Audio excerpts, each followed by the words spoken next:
This is Michelle Rigby Assad, and this is the Break It Down Show.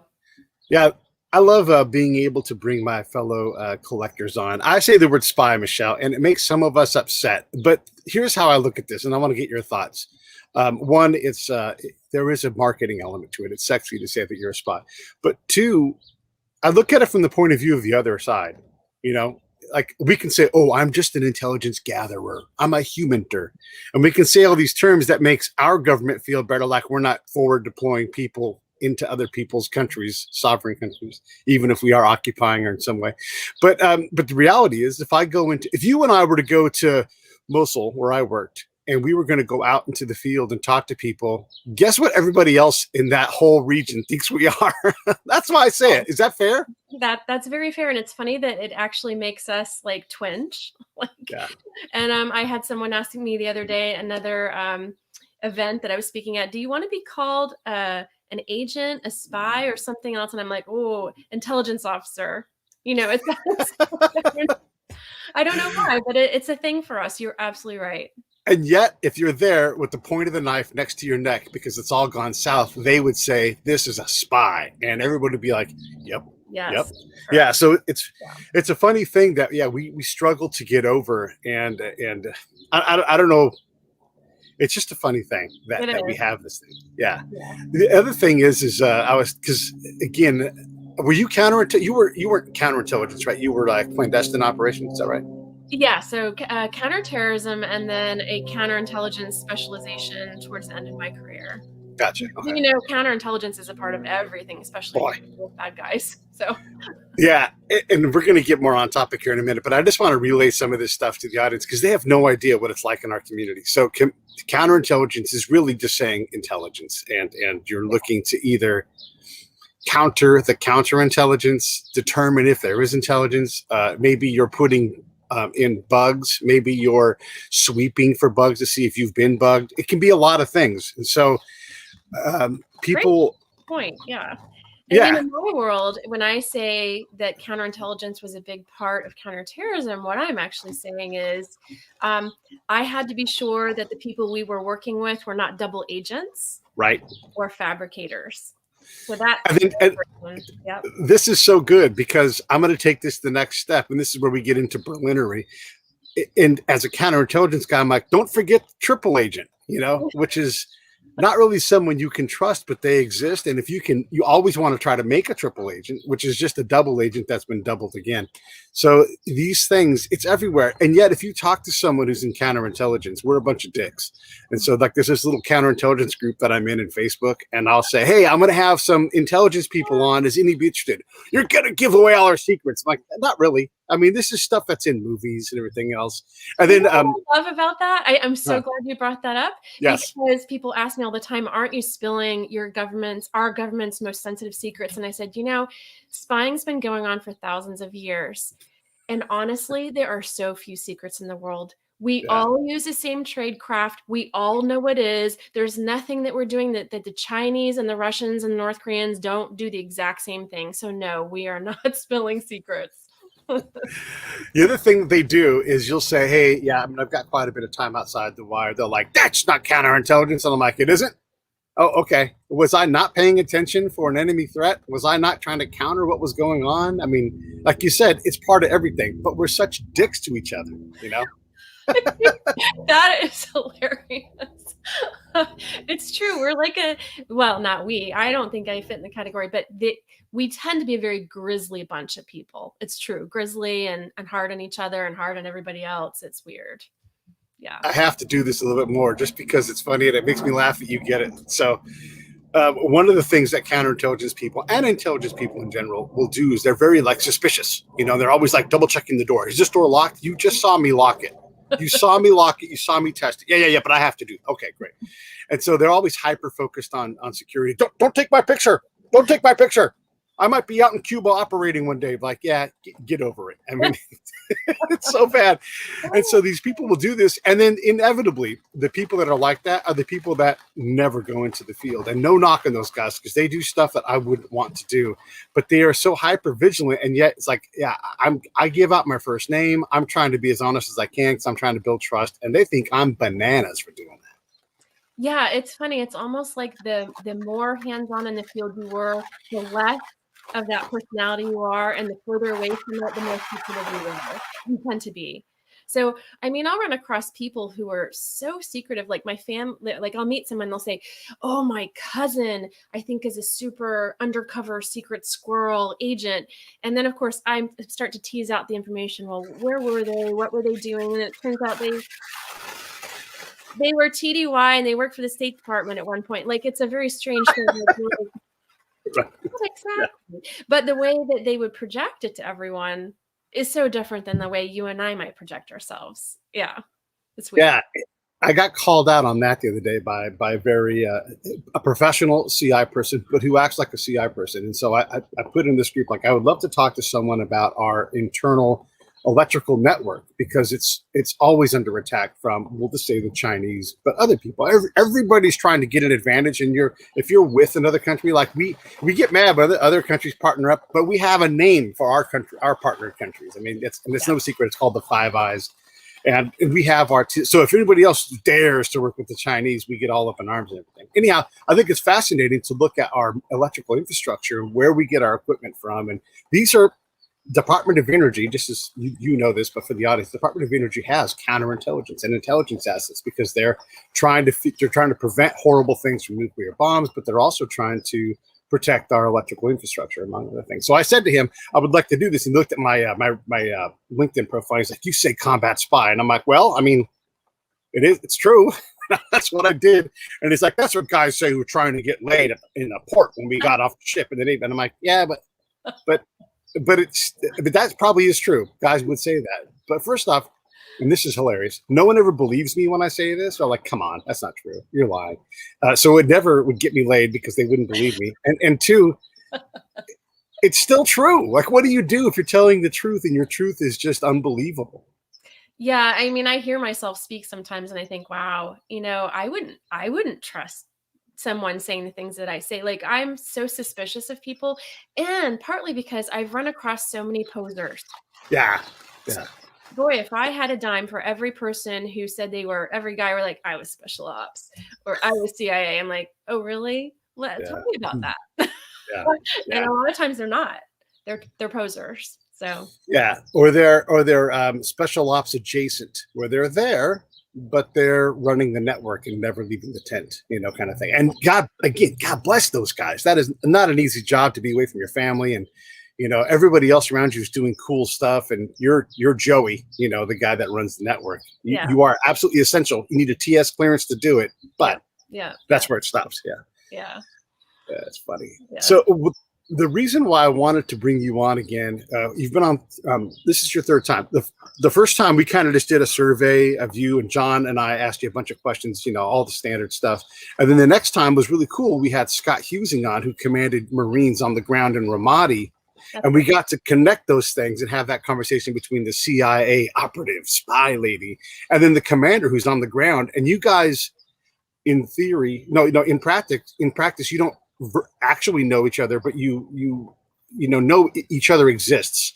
And so we talked about that string between the operator who's I'm gonna shut up. Where we pass things to them, right? Like, it's so when I would get a hot piece of intelligence, especially in the kind of the threat related type intelligence, we had a mechanism to be able to call up the military, the people who are in charge of that area, and get that location of the car bomb to them ASAP. So we had a great link up in Iraq, and it worked really well. So those guys were taking our intel and running with it, like, constantly. And that's of course what makes a beautiful relationship, because then we learn if our source is any good, and if our intelligence checks out, and we get a direct response, which a lot of times in the field, you may never get, or rarely get, or it's difficult to find it. Yeah. And I guess in the source's defense, they often are giving you the best that they've got. We have to always question and verify their trust and their performance, but it really can be that something else. I mean, their life is literally on the line minute to minute. And so they may not be able to get you the most accurate stuff. And then we have to also sort of account for it. No, we do. We have to account for Are we burning this person and getting them killed? Like, is this bait and did we just take it? And there are so many considerations that are literally life and death decisions that we can't make a good decision. We just have to make a decision. Yes, absolutely. You're walking a tightrope. So you have this piece of intelligence about an attack that's going to take place, and like 5 people know about it because there's 5 guys in the cell, and your source is one of them. And you have a responsibility as an intelligence officer, like by law, we can't sit on that information. If people's lives are at stake, we have to. And those are the really tricky moments when you think, my source could get killed. What are we going to do about it? Because if he's outed, or, it's 1 of 5 people. So at some point, someone's going to figure out who was the source, CIA source. So it's a really hard, challenging thing to figure out how to balance your source's safety with getting the job done. There's a term that we use in the community, and again, this is not classified because you can read about it in a book and watch it in a movie, but you can terminate a source, and there's different levels of terminating a source and everything. And I don't want to act like we're out killing people wantonly. That doesn't mean it doesn't mean terminate their life. Yeah, you just stop working with this person. However, with the big fat caveat, a lot of times it does equal them dying. We had a guy that was just completely unreliable, was trying to, we determined this over time, that he was trying to get us to go out on things and was likely he was being run against us, right? Mm-hmm. This is someone who, again, I'm a combat spy. I'm not a counterintelligence agent. We figured out this guy, he's trying to actively do this. And so we finally took him into town, kissed him on both cheeks, and let him go in front of everybody. Because that was our termination plan. Now, did that guy live another 20 minutes? Probably not, but yeah, it's a tough world, man. It's and they know, but to be fair, they know they're involved in life and death stuff. They didn't walk into this as naive idiots. They know exactly what they're getting to better than anybody else. Yeah. And this is kind of where I wanted to get into. How do we reckon with our conscience? And because you talk about walking on a tightrope, if you've operated in a conflict zone like Iraq or Afghanistan, you've fallen off that tightrope. And if you're alive, it's because there was a net underneath you. Sometimes you fall and there is no net. So everybody should understand that we make mistakes. There are life and death consequences. No matter what we do, we can't control the environment. We can only read what's coming in and try to improve our commander's chances for success. But how do you deal with your conscience, your ethics, your morals when you go do something that is inherently unethical and immoral? To be honest, I was never involved in anything that I felt like my morals were it was problematic. I had issues where there was a fellow officer in the CIA. Can you hear that? Those sounds? There's rain going on here on my end. I'm in a tent, everybody, and there's rain. I'll try to mute myself. I was into what you're saying. No, I just want to be sure. So the one time that I had a real problem was when I had a colleague that was fabricating intelligence. And so that was a huge ethical question. What do I do? A colleague who's lying. And that's where it was really tough. I never was involved in a situation where I felt like my morals or ethics were being challenged with the way that we treated someone, or we really did go into our sources when we knew they were in trouble. Of course, I can't say a whole lot besides that, but we did right by our sources. We did the very best we could. One of the things that we didn't get right was people who put their lives on the line, especially interpreters, we did not, as a nation, take care of these folks and get them out. And we left a lot of people behind and knew, I would pass my interpreter off to you. This person's great. You would know, I would know they're not going with us. And it's a horrible thing for us to, as a nation, to put ourselves in someone else's country, put people's lives at risk, tweak their patriotism to get them to work with us, and then see ya. Yeah, that is terrible. And as a government, as a country, that is a policy failing. We should have systems set up to support those people.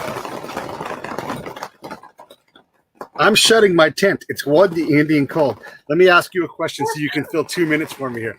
Sure. Are you in the North Pole? Where are you, Pete? I'm in Orange County. It's like the one day this spring it's going to rain.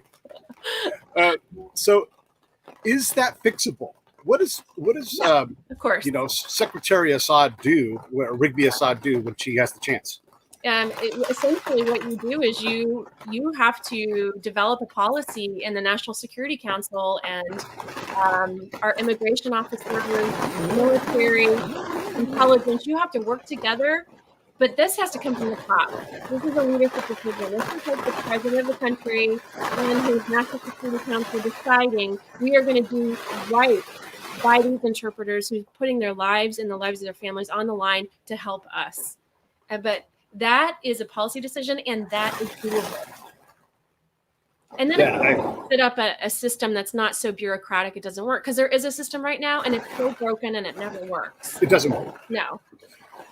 Yeah, the ability for someone to, first off, to find the resource. Like me, here I am, this DOD civilian. Hey, I've got a guy that's got to get out of here. He's going to get killed. He's been a lifesaver for us. And I could literally ask 100 people, and no one would be able to tell me how to get that done. Yeah, and even once you found the system, or if you found how to apply, they make it so difficult. We in the United States are very good at making things overly bureaucratic and unnecessarily bureaucratically difficult. Yes, we are. And like you said, the ability for a ground commander at a given level, let's say battalion commander, to say, yes, these 10 people, you can have 10 people every deployment that you can bring home. And I'm making this number up. Yeah, sure. To be able to give them that, and if you need more, by exception, of course. And of course, those families are like, not just me, but all 10 of us. Yeah. 11, because we can't forget the boyfriend. Next thing you know, you've used up your whole allotment in one family. And yeah. To be fair to the bureaucrats and politicians, it's not an easy problem to solve. Immigration is tough, but especially these folks. Yeah, absolutely. Yeah. And a lot of them have been out there on the front lines as raids are occurring, and they're going through on the ground with our special ops officers to mine, say, the safe house and find evidence and gather things. I mean, they really do put their lives right up there, and we need to find ways to ensure that we're protecting them in the long run. Because those are very brave individuals, very brave. Iraq, Afghanistan is full of people who have been serving as translators, and we couldn't operate without them. No, we couldn't. I want to move off of this topic just because I think we've made the point. But yeah, I mean, this is what makes combat and work overseas so complicated. And I imagine this is true for you. I often struggle to watch intelligence operator type movies because they, I watched Haywire the other day. Great movie, lots of fun. Gina Carano goes in and just kicks ass, and it's totally believable with someone who's a badass chick who kicks ass. But she's superhuman, like she's all of it. She's the OGA detachment. So the CIA will collect information. We have big bad dudes. All they focus on is being big bad dudes. And then there's a whole bunch of other people. If you're doing your own analysis and your own hits as you collect, I mean, come on, it's hard to believe, Oh, yeah. Yeah, they do make them like Wonder Men and women in these movies to make them super interesting. They're an analyst, they're an operator, they're a martial arts specialist. They're really good with a gun, and they're a tech officer too. Oh yeah, right.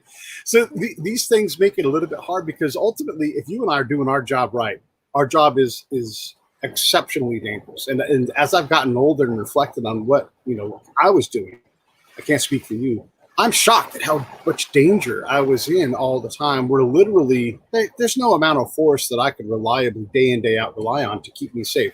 Yes, sometimes I'm with a platoon of Army guys or Marines or whatever, and they provide a bit of protection. But if the Taliban chose to attack us 2 miles from our camp, we'd be attacked until they were done attacking us. You just don't know.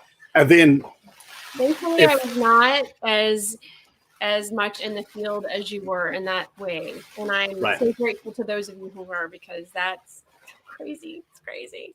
It is crazy. I wanted to think about this too, because again, what we do exposes everybody to risk. I mean, Okay, let me back up and ask you about this. So when everybody was complaining about Donald Trump, and we're not trying to get political, Yeah. but Donald Trump and the Russians and putting out bounties on soldiers and service members, I laughed. I rolled. This is not first off, not a presidential problem, and it is common. I mean, look, this will shock everybody. We have bounties, you know. And we're on the list, right? We're all on Iran's. Yeah. I know my name is on Iran's list, the IRGC. Yes. Or whatever. Right. Yeah. Right. I know sometimes you're like, and this is an issue, you guys, this happens all the time. Like, this is what happens. This is why we can't travel certain places. Yeah. I like to get on my phone and be like, "Yeah, this is Donald Trump. I hear, hey, Putin, I hear that you're putting hits out and bounties on our people." I am not. Oh, okay. That's it. That's the conversation. Yeah, they deny it. Yeah, it's a long one. Yeah. Yeah, we do it. They do it. Everybody does it. We act like we don't, but we paid a big, huge bounty on Uday and Qusay, on Saddam Hussein, on If it was an intel asset that got us Soleimani, who's a general in an opposing force, that person got paid, if at all possible. So, absolutely, we follow through on our word when we say, here's what you will get $5 million if you give us the intelligence that leads to Saddam Hussein's location. We will pay that person, and we did, right. And we do. So we're very good about our word on those things. Yeah, but let's not act like you and I don't have our names on a lot of different lists. I mean, I figured I took this as a KPI, Michele. Like if they say we would like to find out who Pete is, we would like to kill Pete, and I'm like, good, I'm doing my job. I got to be careful I don't overexpose everybody else. Sure. But that means that I'm now communicating with the enemy. Yeah. But you're already on the list. You're already there. Yeah.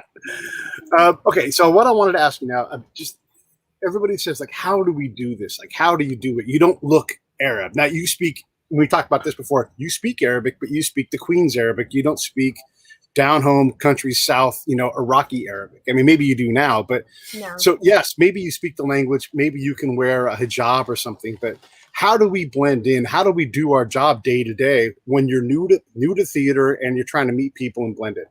So this is very specific to my own experience. By the time I was meeting with the source, they were already recruited. So I wasn't trying to pretend like I was part of an al-Qa'ida cell. That's not what I did. And that's not what most people did.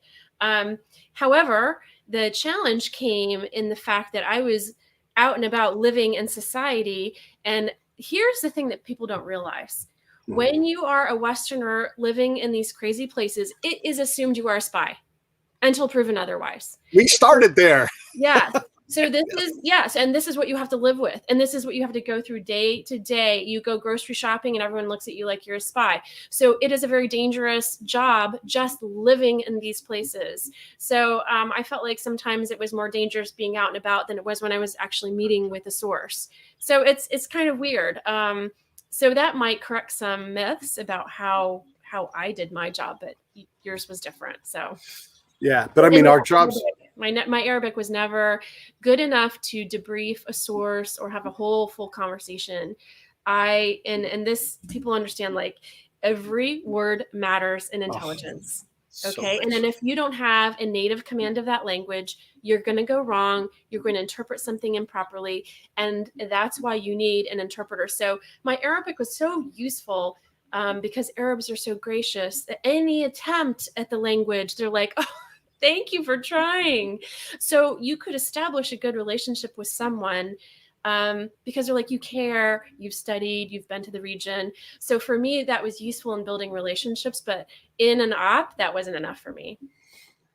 Yeah, I'm glad you're saying this, and I completely agree. And it's part of one of my my pet peeves that I pull out is that we spend all this time working overseas, and we don't develop, as a nation that deploys, we don't develop a professional capacity to deal with interpreters.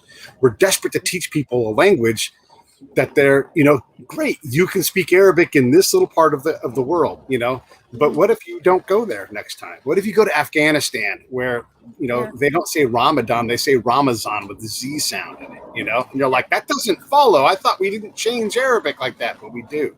Yes. It's crazy. So yeah, the ability to work with an interpreter. And this goes back to one of the main things about doing that and working with a source or identifying a source is you have to establish trust. Even if that source is there and you get passed off and you're now the person, you have to work from a position of trust, at least as far as how I see this. You start at zero every single time you walk in the door. So yeah, they're technically recruited, but they're scared to death. And I mean, some of them are scared to death and some of them are, uber confident. Crazy. But you have to get them to trust you. Every officer, you watch an officer walk through the door that they don't like, you watch their body language. They've got it written all over their face. I can't stand that guy. I don't trust him. So it is no small thing to develop the relationship with your source, even when they've already been recruited. That officer who walks in the door and triggers that physical response in the other dude, it's often invisible to that person because we're all so cocky. We're all so arrogant. Our job is ego driven. It has to be because we deal with humans and we're trying to do something that you have to have swagger to do this job.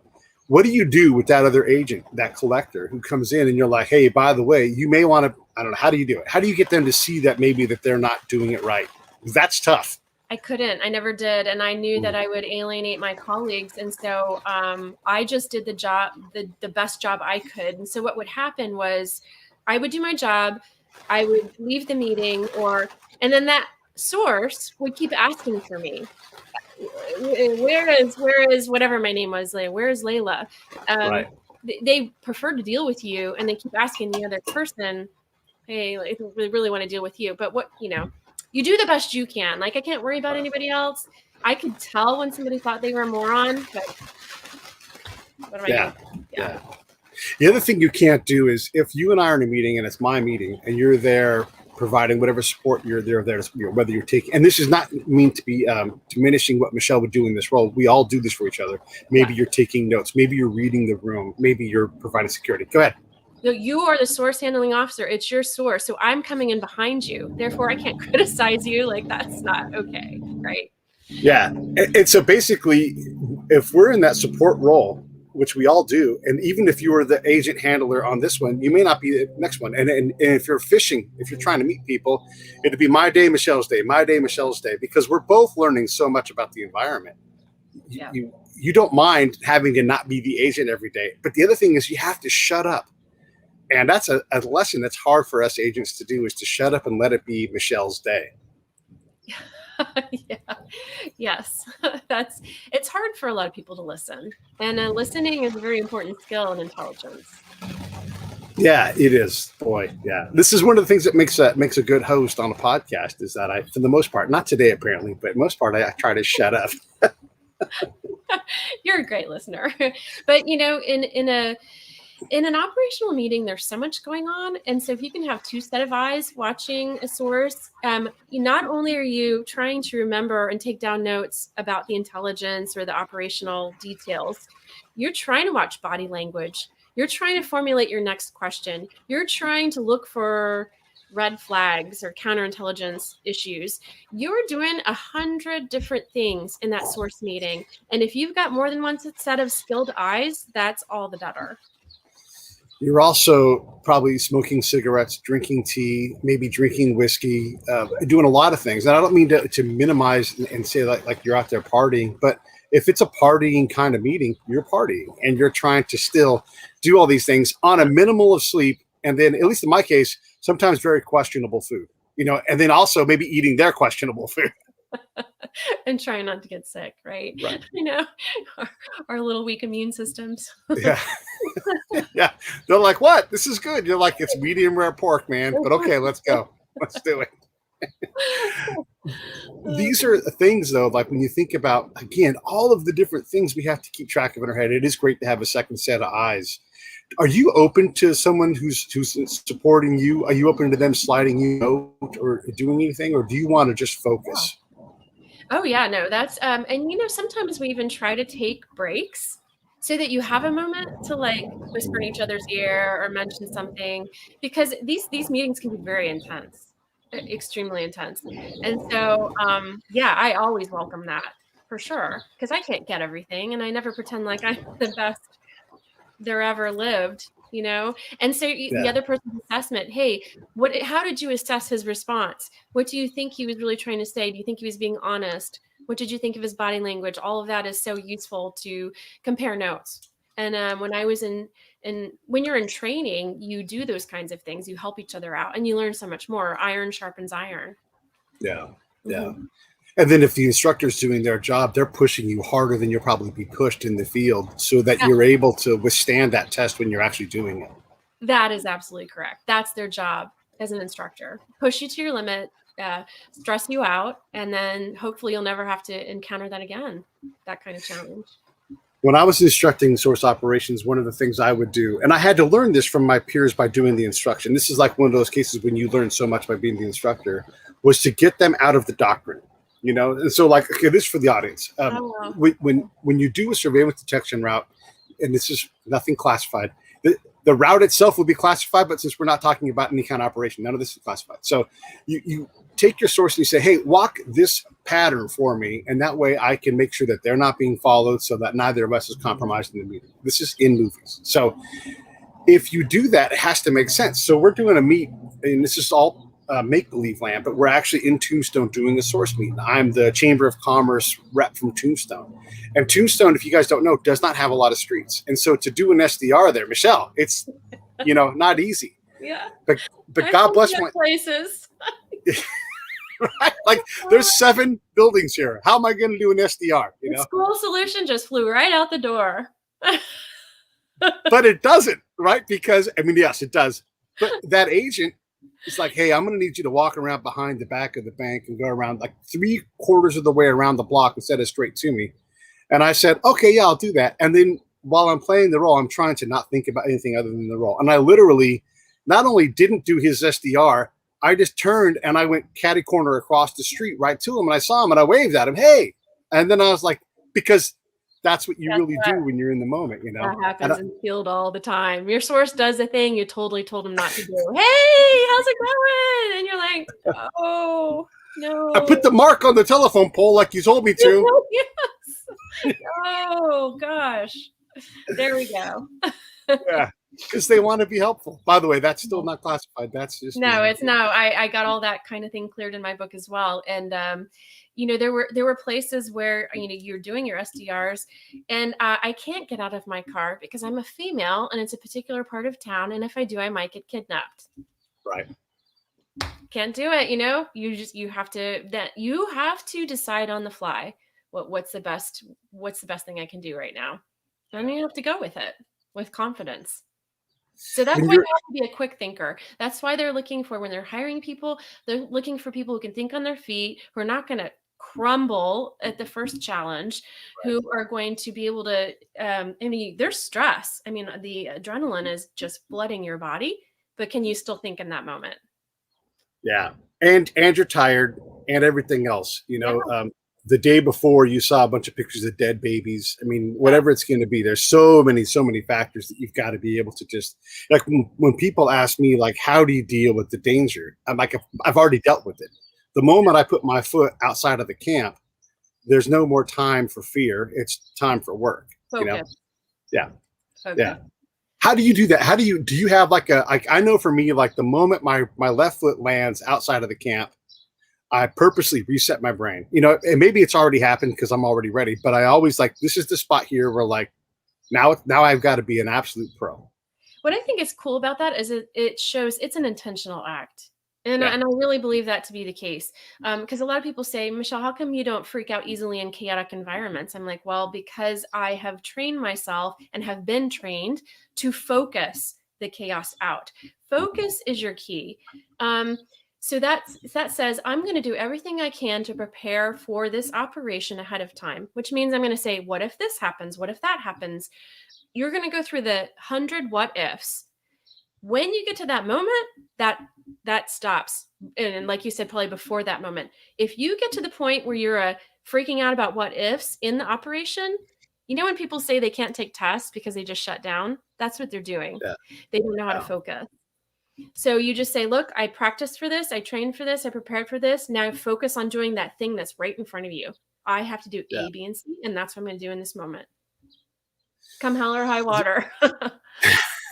But this is the thing, right? So when folks want to believe that they can do what we do, or people think that it's easily doable, I try to back them off of that and say you have to imagine like we're like professional baseball players. You know, you can't do what we do. You can't play the guitar like whoever it is because it looks Eric easy. Clapton. Right. Yeah, tomorrow. Right. It looks easy because we've done this under the most stressful situations on purpose and developed a smoothness to what we do. And I always say, and I bet this resonates with you, if you were to see me working, you would think I was goofing off, having a great conversation, and likely doing shots. Because if I can get someone to drink with me, I'm at a different level of trust with them, especially if it's during Ramadan, which has happened. So it doesn't look like I'm working. It looks like, and that's the elegance of what I've built in. That comes from me walking around the camp 100 times, practicing lines of questions, and trying to, what I do is I backwards plan out, like, how do I find out what I want to find out? I don't ask that question. What are the 20 questions that lead up to that? Talk a little bit about that preparation and what that sort of looks like for you so that you know that and I'm assuming you agree that like when you're out in the field, CIA, Army CI, whatever it is, you've done it enough, maybe not Army CI because we don't get to stay on the ground enough, but when you've been on the ground enough, that you know that no matter where I go, I can operate. Yes, absolutely. This applies to not only our work, but it applies to real life too. So I have a great recent example from, I guess it's a couple of years now. I had to do it. I got to do a TED Talk. I got to do 2 TED Talks. And you, just like a CIA operation, you practice, you practice, you practice. I mean, you practice 1,000 times. And then when you get to the performance, to the actual event, you can't think about, oh, the audience, oh, the cameras, oh, this. You are in that moment, standing on the stage, simply recalling the speech that you have prepared. Now, here's where the professionalism comes in. It's like something's going to go wrong, and they always say Murphy's law, Murphy always shows up. So what do you do when Murphy shows up? If you are so well prepared that you understand inside and out, backwards and forwards what you're doing, you won't get thrown off. So I'm doing my TED Talk. It's probably in the first maybe 4 minutes. My microphone goes out. And, I have this thing memorized. So thankfully, I didn't freak out. There were a couple of people, there were 2 people on stage that day that totally freaked out, lost their focus, and couldn't pick it back up again. But I had been so well focused and learned how to do this from the CIA that I just was like, hey, it looks like my microphone went out. Can you guys hear me? I guess we need to fix this. I just waited a moment and thought about where I left off. And then as soon as they fixed it, I'm like, testing. Okay. And then picked right up where I left off. And I really believe it's because of the experience that we've had in the field, having to focus under crazy and unforeseen circumstances. This is a great point. I'm so glad you brought this up because, it's okay. I have to deal with this. You slow down. How am I going to deal with it? And by slowing down, you're not stopping. Like maybe you fill your lungs and just project. Okay, my microphone's out. I'm just going to project. And if you guys can hear, and then you work through it. And then all of a sudden your microphone comes back and you're like, okay, that problem's, and then you move forward. I was in a soldier board in the Army when I was out in the field every day collecting in Bosnia, and it was for promotion. And you have to recite this creed for the NCOs. So, and it's like, I don't know, 20 lines of text. And he's like, I am the backbone of the Army and all this kind of thing.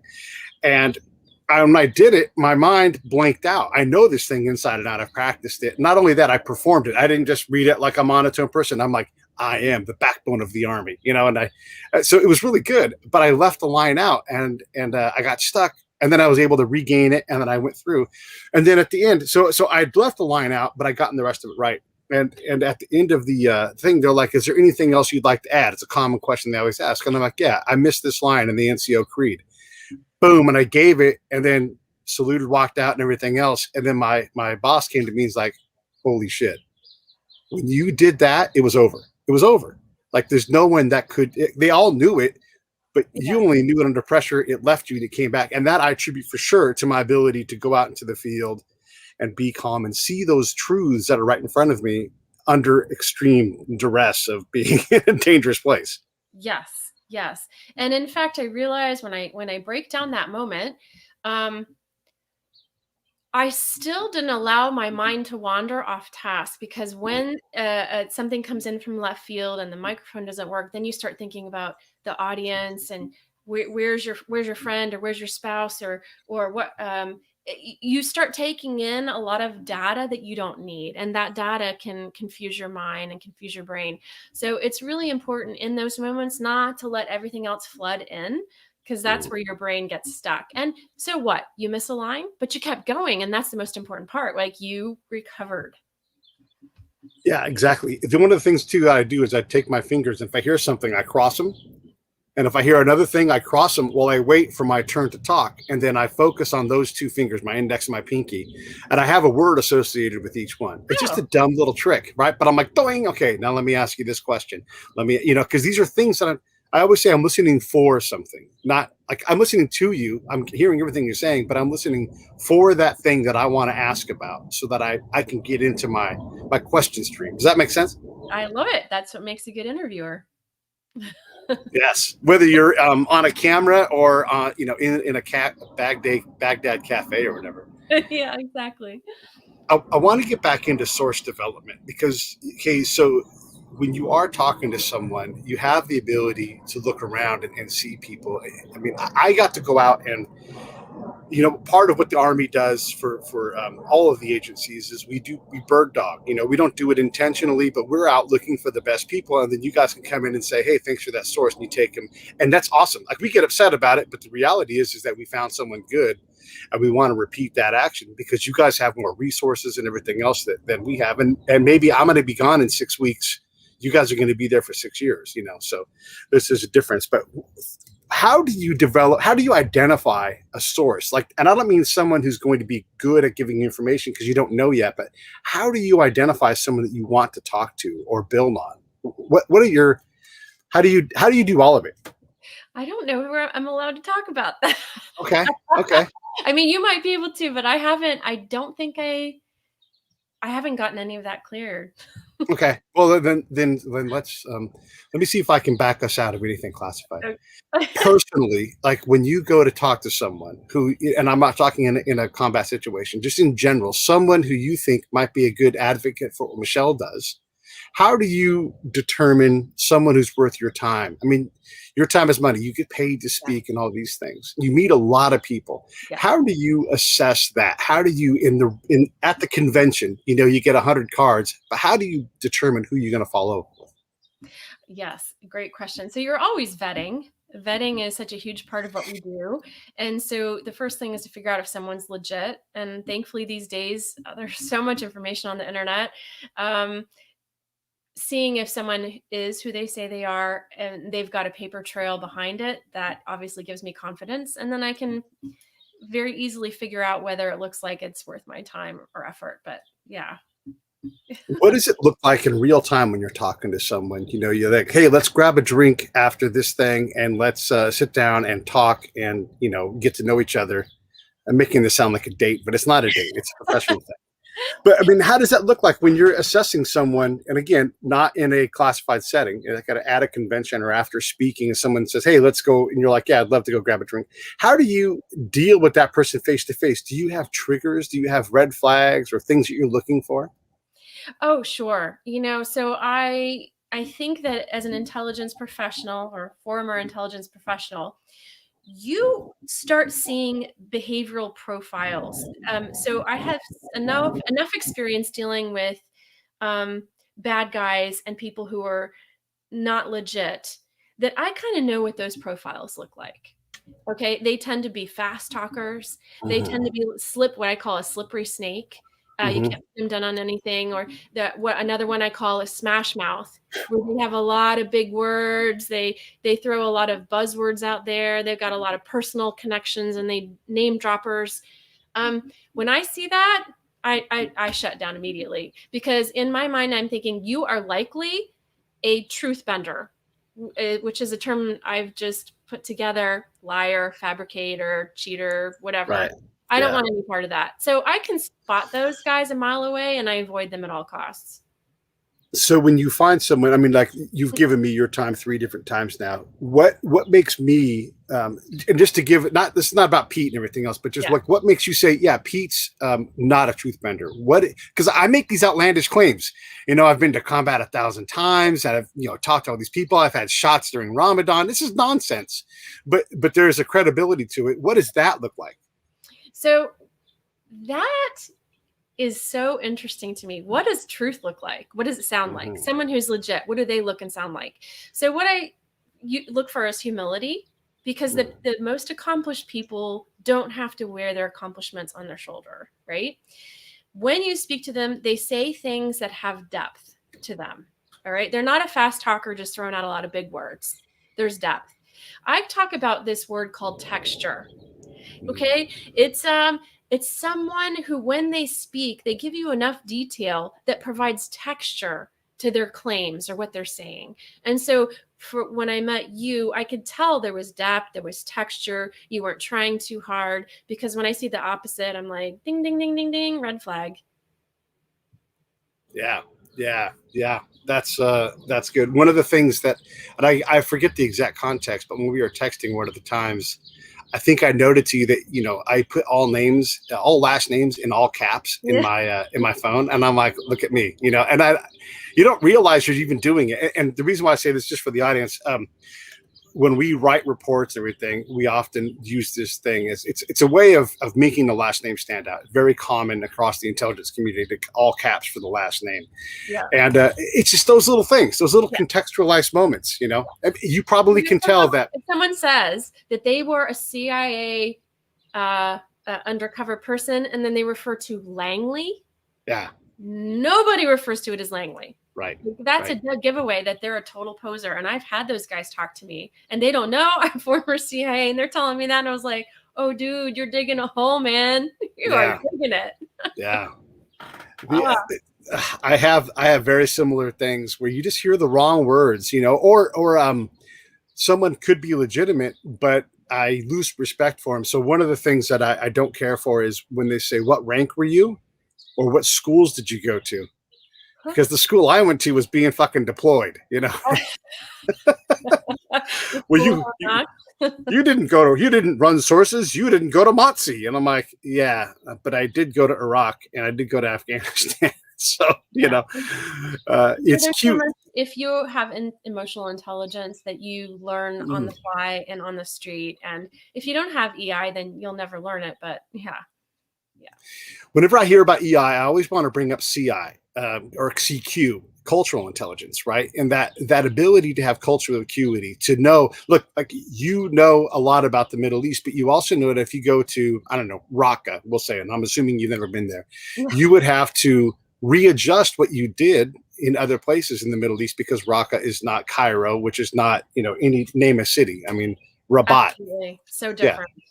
I like what Ryan is saying. Yeah, behavioral profiles are essentially how one determines who could be a liar or withholder of information. And I say they're not the final arbiter, but they just give me the red flag I need to know where I need to dig, or who I generally want to avoid.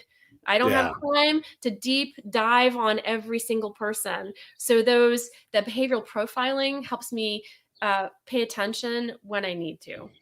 It also gives you that next question that you want to ask. Like, for example, when I talk about my combat mind, like I said it when my left foot hits the ground. When I say that, I can picture my left foot hitting the ground all these times, and so that there's something there. If I don't say that, I'm like, I set my mind and then I walk off the camp. You don't know enough yet. So your question is going to be, give me something that I can color that picture in, Yes. It's funny so I've just put together some training on how to spot a liar. And what I was trying to figure out, besides what are the behavioral profiles of people who you need to really look at closely, but what are the profiles that I just mentioned earlier of truth tellers?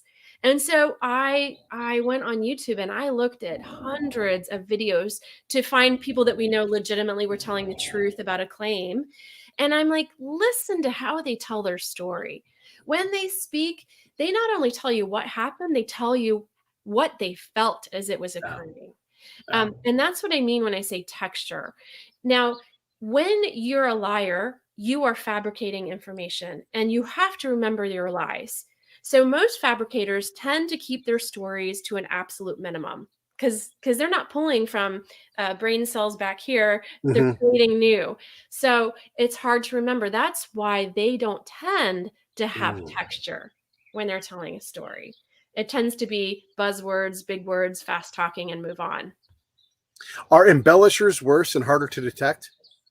Um, Yes, they are, because there's usually embellishers. There's some kernel of truth, or they're taking something Right. and then they're running with it. So yes, they're much harder to detect.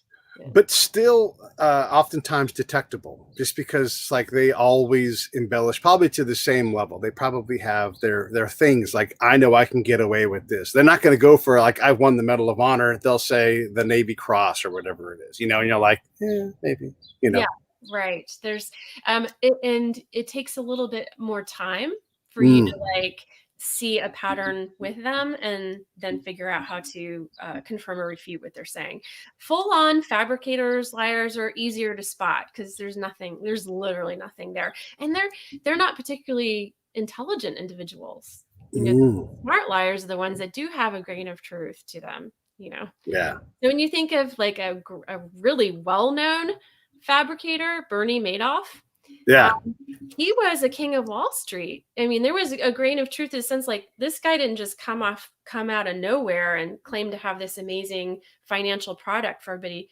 He was well known. He held positions in Wall Street. He created tech that helped Wall Street run. That was the danger with him. So yeah. everyone believed what came next. They're the most dangerous kind. But his actual fabrication about his financial products, when he talks about it, he's like, if anyone took 15 minutes, it would have been easy to refute what I said because what I said wasn't even sophisticated. Wow. He admitted that. He's like, well, they're really stupid. They could have outed me in 15 minutes. Yeah, yeah. Isn't that something? Huh. Yeah, that's incredible. You think about what that is. You're going to give someone millions of dollars, and they should be willing to sit down with you for an hour and go through all of it and withstand any kind of examination, for sure. For sure. Yeah, that's why someone like him was very good at pulling out well, it's a secret. So Yeah. I can't tell you my special way of making people money on a level that no one else can replicate. So they Right. go back to the secret black box. I can't tell you. Uh-huh. Yeah. Yeah. Yeah. So, but you really, when that happens, that's your biggest red flag. Like when you say it's secret. It's Yeah. confidential. Yeah. That's like, yeah, never mind. I was going to use a strip club example, but let's keep it above board here for this thing. But that's the thing. So when we gather information, and this is how I picture it, I imagine you have a similar tool. When someone tells me a story, I know that I call it tabla rasa, blank slate, right? And so when I'm in a new area or meeting a new person, everything's blank. Even if I've got their bio in the back of my head, I ignore that because what I've learned over time is that I shouldn't trust those bios because they're always pointed to the negative. This person's bad. They're part of the Taliban. They're whatever. Just because the person's a liar doesn't mean I can't work with them. And they might be the only person I can work with there. So True. you're stuck with these things. We can comment on that, but also I think of it as a picture in my head. And I look around at my picture in my head and like, what do I not know about this picture? What am I assuming is there? And then I have to recolor those things. Tell me what this was. And then I try to get them in the moment by getting colors out and emotions. And if I can talk colors and emotions, I know I've got someone that I think is worth my time. Does that make sense? I like that. That's very, very similar. Yes. And the way that I like to approach it is to let them talk. Just let them talk for a while. Hopefully they're not one of those people that shuts down. You have to like pull everything out of them. Most people aren't like that. Let them talk. Let them fill everything out because a liar is just going to give you so much material to work with. And so then once you've got it all out, then you can go back and, like you say, try to get the texture, try to get the emotions, try to get the details. And then as a debriefer, you can also work them backwards, work them forwards, catch it in the middle of the story. And if you throw them off by changing up your debriefing methodology, then you've got a huge red flag and a possible fabricator. I might also insert my own detail. I would do this a lot with I tell my interpreters ahead of time. I will purposely ask a question that I know the answer to, and I'll ask it wrong because I'm testing for something. And this is how good I was. my interpreter would be so in the mix with me, they would forget, and I would ask something, and they'd be like, "You know this," and I'm like, "I need you to ask. I need you to ask this question." That's the question. But if I had him under the spell, then I know I've got the source under the spell Yeah, because it's working. You know, I've done that, and I've had translators go, "Oh, he already told you. Ask the question." yeah. Remember our conversation from There's day a one, method to this madness here. right? I'm asking it again. Yeah, yeah. I even developed like a physical cue when I'd grab them by the arm and I'd say, "Yes, you're doing a great job," and they'd be like, "Oh, right," because I didn't want to show any kind of animosity. I didn't Yeah, want to like no, challenge, no. You wanna keep it because kind of hidden what you're doing. What is the right. use of this wonderful question here from Both Ryan? of you have both of you have worked in human operations. Would you say the aspect of emotion of telling stories of things they have experienced and being able to engage you with emotional also I can't read the rest here. What does it say? Oh, okay. Also being no, here's the next part. Be a danger, like who is the handler? Um, yeah, the question, who is the handler? I had a lot of colleagues that just let their sources run the meetings and we're doing no handling at all. So you let them talk for a certain period of time and then you take control over the meeting and then you direct it as you wish. I just watched so many of my colleagues not do that. Never Yes. have control over those meetings. And those are the people who basically had a fabricating source for a year, and we put out bad intel for a year that put the operators' lives on the line. Yeah. I'm not a fan of that. I'm not either. The willingness to be wrong is the sign of someone who's an experienced collector. Like I know I've gotten people killed. There's no Yeah. way to avoid it. I know that I've been bamboozled. I always ask myself, who's running who? Who's running who all the time? And I'll ask, someone who's not as experienced, who's running who, Yeah. and then why? Yeah. And it's always, oh, I'm running them. Okay, why? Yeah. Yeah. Well, and it gets hard because it's very easy to be. I mean, they're as good at it as we are. That's what you have to assume, right? Oh, they are, and they're very slick. And I mean, I've walked out of meetings with my head spinning, and I'm like, "What just happened?" I'm just not really even sure what happened.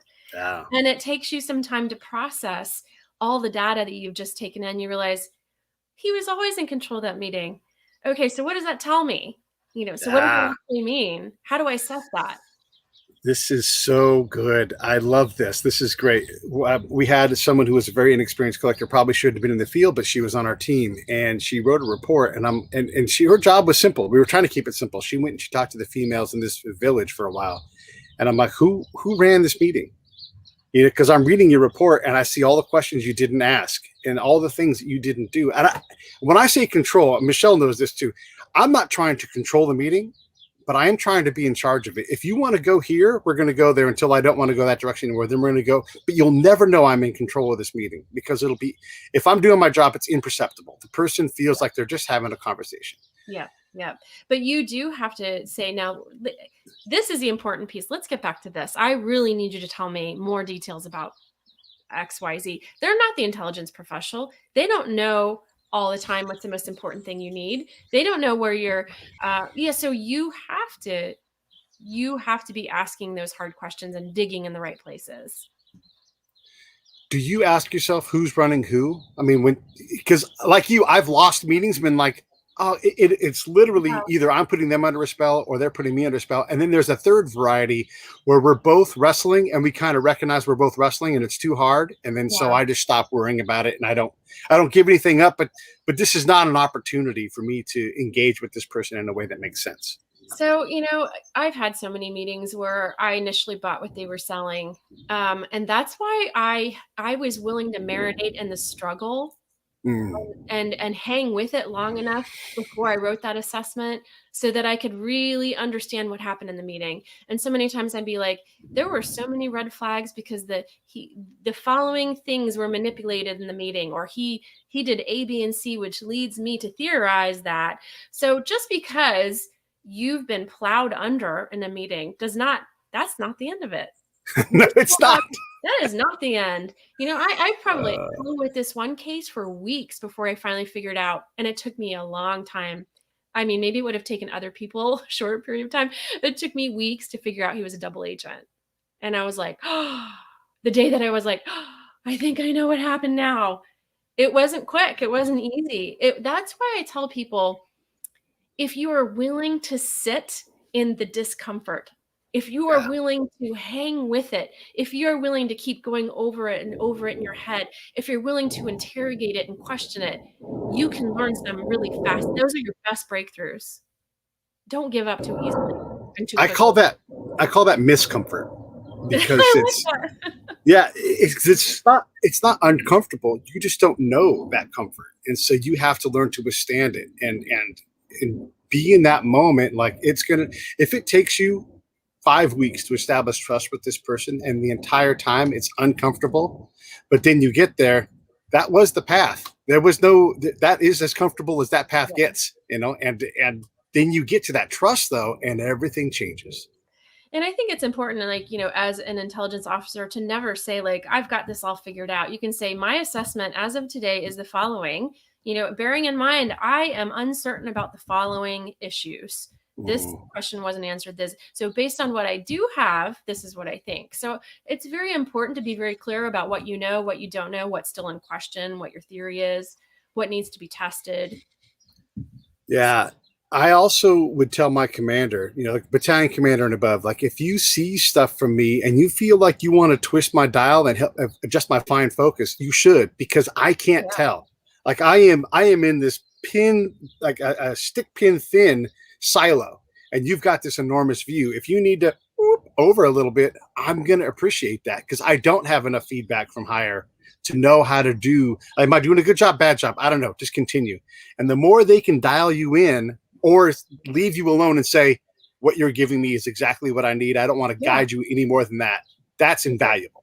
And of course, that's what you need, because you're like hyper focused, and sometimes the strategic picture is like, oh, okay, that wasn't useful, great, I'll go another direction next time. No problem. I just have one more question. When you're doing this, do you ever when you did this, did you ever sit back and go, oh, I'm a CIA agent in a foreign country, wow, and then get back to work?